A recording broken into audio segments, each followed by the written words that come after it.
Well, grizzly bears are up and about again, and they've always been a living announcement of spring. With their miraculous ability to hibernate, bears have always symbolized throughout thousands of years transformation and renewal. A mother bear seemingly dies in the winter, is interned in the earth, only to emerge with new life in the spring. And the process, despite the amount of scientific research that's been done on bear, the process is still a mystery and a miracle that we may never understand. And that may be as it should be. So for me tonight, the theme of transformation will run through. Can you hear me okay? Am I okay?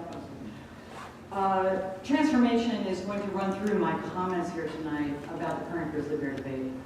Because what I think is needed is a transformation of our system of governance from the current technocratic and often despotic approach, which leaves everybody but an elite empowered few largely excluded from decision-making, to one that is far more democratic and inclusive. I also intend to challenge a disturbing trend based on the notion today that you hear that facts don't matter, or that all facts are as good as real facts, and that's science. Well, democracy can only really function if people are informed, and if they are capable of being rational, which is why education matters, which is why institutions like this matter. And today, reliance on facts and rationality seem increasingly to be in danger, not perhaps unlike the grizzly bear. So we've seen over the last 4 years of protections under the Endangered Species Act that our relationship with bears has been softening, without which grizzly bears would likely have gone extinct in the lower 48 states. But we need to do more. And even with protections, today we still only have grizzly bears in 3% of the range that they once roamed before the European invasion, before Eliot's ancestors arrived. Before the European invasion and when committed genocide on Eliot's ancestors. And so as a result today, we've got bears in ecological islands, which geneticists say is trouble in terms of potential inbreeding in the long haul that we can and need to do better. And those of us who have been around for a while, I think it's easy to lose track of how quickly our relationships with bears and wildlife can change. An interesting little factoid is that it only took about 60 years in the latter part of the late 1800s and the early part of the 1900s for European settlers essentially to wipe out grizzlies from 97% of their former range, leaving the only ecosystems around Yellowstone and glacier parks as essentially the last significant strongholds in the lower 48 states. It did not take long. But if you're armed with guns in the Bible, settlers were just eradicating, anything and anybody that got in the way of progress, including peoples who had been here for thousands of years, and who had coexisted with grizzlies, and who still see grizzly bears as relatives and teachers and kin. On the other hand, changes in our relationships with bears and other endangered species can sometimes happen relatively quickly in the other direction. After people wreaked havoc on the natural world for over essentially a century, the pendulum of human activity and human concern began to swing back to something more akin to compassion and tolerance. Hence, the Endangered Species Act passed in 1973 that codified the shift in attitude and essentially changed the downward trajectory of grizzly bear numbers after bears were listed in 1975. And in fact, under the Endangered Species Act, bears have been expanding to the south. Oh, I was going to get a map up there. I have to look at it. Bears have been expanding to the south of Glacier, or the northern continental divide you see there, drifting down into, and in some cases arriving inside the recovery area for the southern bear in central Idaho. And also grizzly bears have been expanding to the west of Yellowstone, through the continental divide, the high divide country west of Yellowstone Park. And so it is possible, potentially, bear scientists believe, to connect these populations given the expanded distribution that we are seeing. Bears are showing us with their paws where, in fact, they may be able to go and survive. So this is the central vision of an increasing number of scientists, many of whom commented on the delisting rule last year. And also building on over the course of older work. And I cannot not recognize here Jim Peake tonight, and of course last year we lost Chuck Jonkel, premier bear biologist, and as well as John Craighead, one of the pioneer bear biologists of Yellowstone, with his twin brother Frank. He died last fall at the age of 100. So all of the current work is really built on the great giants, the ecological and scientific giants of the past. And so this is a little bit of what the vision looks like. I mean, connecting Yellowstone through the High Divide up into the northern Continental Divide. You've got the Cabinet Yaak to the west of the Continental Divide, bordering Canada, as well as the Selkirks in the very north part of Idaho. Those populations are very, very tiny, even today, even with protections to the DSA. And I want to emphasize this progress, that even bears being here, let alone expanding in their range, wouldn't have happened before the DSA. And the grizzly bear, no matter what happens with delisting in the next couple of months, what you read in the papers, the endangered species, grizzly bears have been an endangered species and a success story. They did not wink out as the Craigheads feared they would. And both, in that case, science and compassion mattered hugely in the progress that's been made toward recovery. And thanks, of course, goes to state agencies, and I know there's several people here, federal agencies, county governments, citizens everywhere, people who had to sort of step up and figure out how to handle their human foods and bear attractants differently. A very, very big, tall challenge, and very difficult, especially when you have summer visitors who really don't have a clue and come in here for just a few weeks at a time. But a lot of people really have stepped up, which is why we have bears where we do. And the progress hasn't been easy, though, because of the multi-scale challenge geographically involved with an animal that has a home range of 200 to 400 square miles. It is difficult with those kind of spatial extents of even a single bear. And also the long time horizons.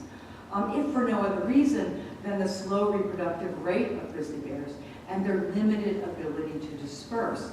And so the way dispersal works, a little unlike the way the wolves or mountain lions do, is daughters settle in near where their mother lives, which makes colonization of new areas a slow and sometimes painful process, not just for the bears, but for managers who are trying to encourage that to happen.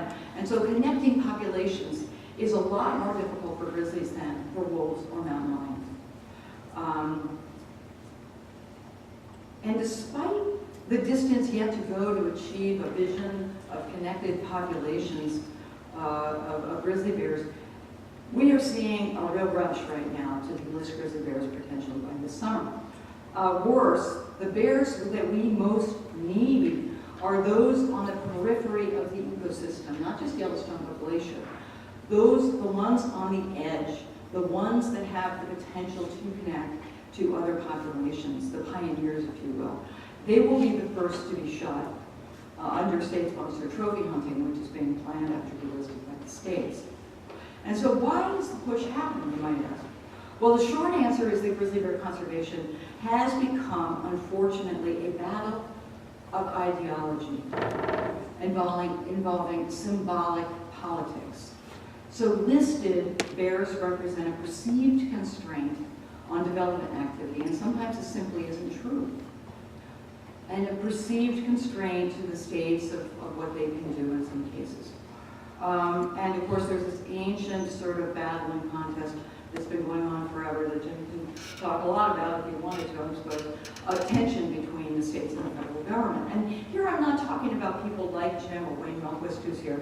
I'm talking about the way institutions work and the institutional framework and setup. And one of the main drivers of delisting is the pressure now from the states that want to have control again from the federal government over national affairs.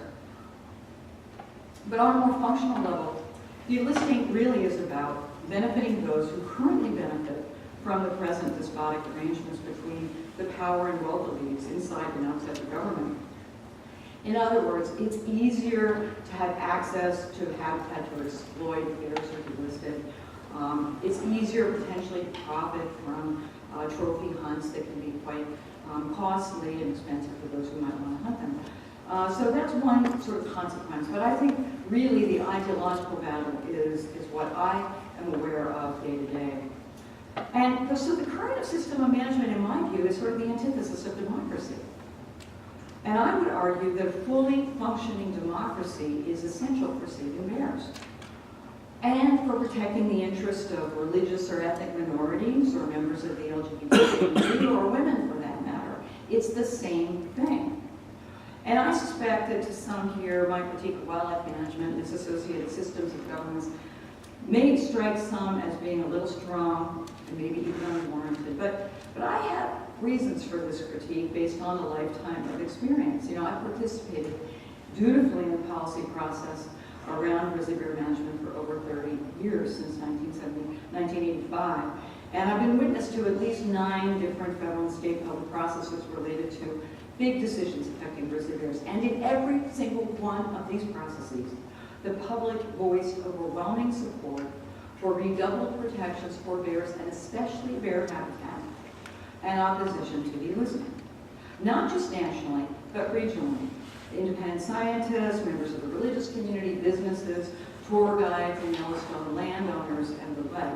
And what I found surprising was the level of opposition, especially in this last round of comments, and there were 850,000 comments submitted, which was a record-shattering number of comments. What I found interesting were the comments voiced by people with no aim or no ability to get to Yellowstone, but a desire to ensure that their grandkids might have that chance to see a grizzly bear in the flesh, in the wild, in our nation's first park.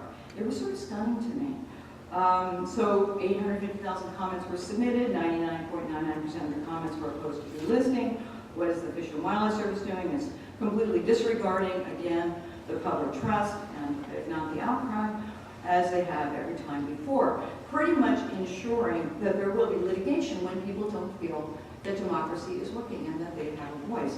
But also interesting opposition voices were scientists like Dr. Jane Goodall, Leo Wilson, George Schaller, managers like the former park superintendent of Yellowstone, Mike Finley, grizzly bear expert, former managers from Fish and Wildlife Service and Forest Service, and even the states. And what was their message?